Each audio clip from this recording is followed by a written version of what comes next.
क'क्राझार जिल्ला दुलाराय बर' फरायसा आफादनि 52थि बोसोरारि जथुम्माया थांनाय 12 जानुवारिनिफ्राय सानथामनि हाबाफारिजों कसुगाव दख्रा दुलाराय बर' फरायसा आफादनि बानजायनायाव जलेश्वरी गोजौ फरायसालिनि गेलेग्रा फोथाराव मेहेर गोनाङै जादों। दिनै जोबथा साननि गिबि हाबाफारि बादि फुंबिलि समाव क'क्राझार जिल्ला एबसुनि बानजायनायाव उन्दै बैसोआव जुलि जानाय, जौ जुवा आरो ड्राग्स बायदि गाज्रि हुदानिफ्राय जानगाराव थानांगौनि हानजा सुरनाय हाबाफारि जालाङो। बे हानजा सुरनाय हाबाफारियाव जिल्ला एबसु आरो दखरा आफादनि गोबां दैदेनगिरि मावथि सोद्रोमा, ओनसोलनि फरायसा, लोगोसे 30 नं सानजा क'क्राझार बियाबनि एमएलए लरेन्स इस्लारि आरो बिटिसिनि एम अखिल मोसाहारिमोना बाहागो लादोंमोन। आरो बे हानजा सुरनाय हाबाफारियाव बाहागो लानानै एमएलए लरेन्स इस्लारि बिथाङा खौरां बिजोङाव ओरैबायदि बुङो।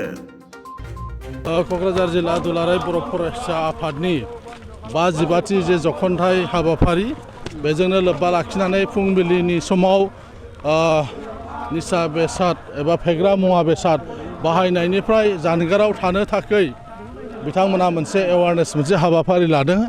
मानोना आथिखालाव जोंनि समाजफ्राव जोङो नुनो मोन्दों गोबां फेग्रा मुवा बेसाद बाहायनानै गोबां लाइमोनफ्रा गाव गावनि जे जिउ खोमानानै लानायखौ आरो न'खरफ्रा बेबायदिनो सिलिंखार जालांनाय गोबां जोङो नुनो हमदोंसै। दा बेफोरखौ बन्द' खालामनो थाखाय क'क्राझार जिल्ला दुलाराय बर' फरायसा आफादा दखराफोरखौ लानानै बिथांमोना हाबाफारि मावबाय थादों आरो बिनिनो दिनै बे ओनसोलाव मोनसे एवारनेस हाबाफारि बे हाबाफारिखौ लादों। बिथांमोना मिजिंथिदों गामिनि क्लाबफ्रा, लाइमोन आफादफ्रा जुदि मदद खालामोबा क'क्राझाराव बेबायदि फेग्रा मुवा बेसाद बाहायनाय बेखौ थाबैनो बन्द' खालामनो हागोन। बिथांमोना मोनसे आसा खालामदों बावहाय जाहाथे जिल्लानि बेंगिरि, डिस्ट्रिक्ट एडमिनिस्ट्रेसन, पुलिस एडमिनिस्ट्रेसन, लकेल थानाफ्रा जुदि मदद खालामोबा गमामायैनो दुलाराय बर' फरायसा आफादा बावहाय जाफुंसारगोन।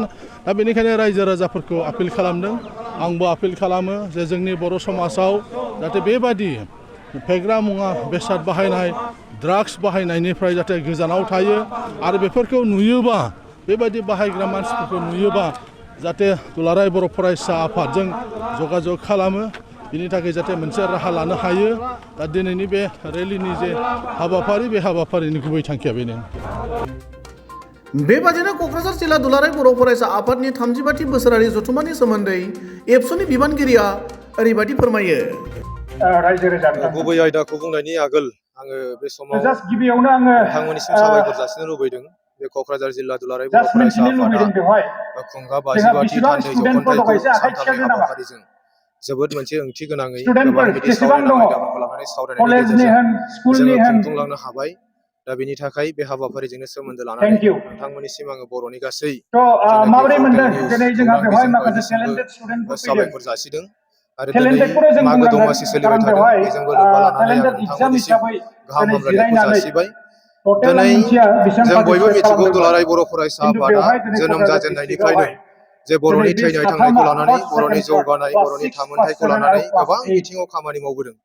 आरो बेबायदि गोबां बिथिं बायदि मैया जेंना जेंसि, समाजारि जेंना बायदि मैया बिदि राजनितिनि जेंना, रांखान्थिनि जेंना बेफोरखौ सुस्रांनायनि हाबा मावनायजों लोगो लोगोनो दुलाराय बर' फरायसा आफादा गावनि मोनसे गुबै थांखि जे बर' हारियाव सोलोंथाइखौ जौगाहोनाय बेखौ बोरै हायो बेबायदि मोनसे अहरह खामानि मावबाय थादों। जायखिजाया थासारिजों जोङो जोंनि समाजाव, जोंनि हारियाव सोलोंथाइखौ जौगाहोनांगोन। जोंनि जेनाखि सोलोंथाइ मोनै फरायसाफोरखौ जोङो गासैखौबो सोलोंथाइ मोनहोनांगोन। मानोना सोलोंथाइनि अनगायै बे मुलुगाव दिनै थांनानै थानांगौआ बेयो गोरलै बाथ्रा नङा। दा बेनिखायनो गोबां बेबायदि आदब खायदा खालामनानै दुलाराय बर' फरायसा आफादा खामानि मावदों। मालाबा फरायसालियाव फोरोंगिरिफोरजों सावरायनाय, मालाबा जोंनि बिमा बिफा, जोंनि सानसुमैफोरजों सावरायनाय जे सोलोंथाइखौ जों बोरै जौगाहोनो हायो।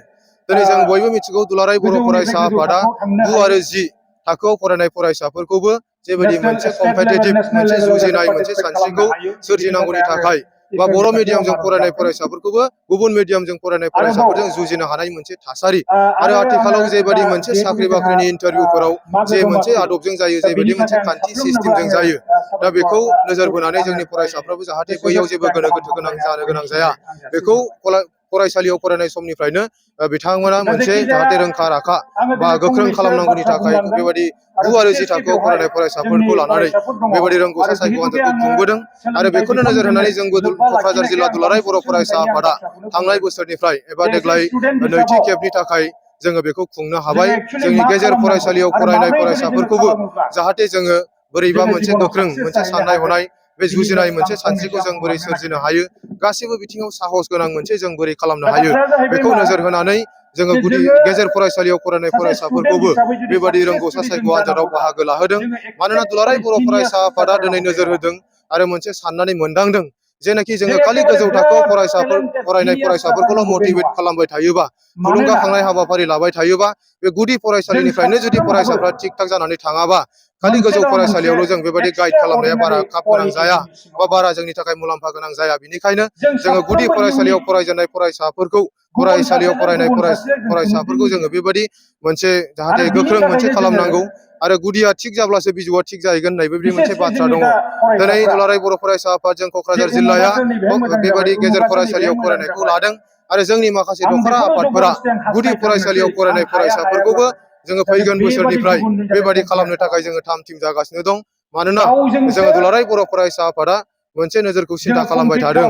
जोङो गुदि फरायसालि, गेजेर फरायसालि, गोजौ फरायसालिया गोजौसिन फरायसालियाव फरायनाय गासिबो फरायसाफ्रा जाहाथे मोनसे गोख्रों जायो आरो हारिनि थाखाय साफा साफा साननो हानाय, गाव गावखौ दानायजों लोगोसे गावनि न'खरखौ फसंनायजों लोगोसे हारि समाजनिबो साफा साफा जाहाथे गोख्रों दैदेनगिरि जानो हायो आरो जोंनि बर' हारिखौ फैबाय थानाय समाव गोजौ थाखोआव मोनसे रिप्रेजेन्ट खालामनो हायो। बेनो जों दुलाराय बर' फरायसा आफादनि गुबै थांखि।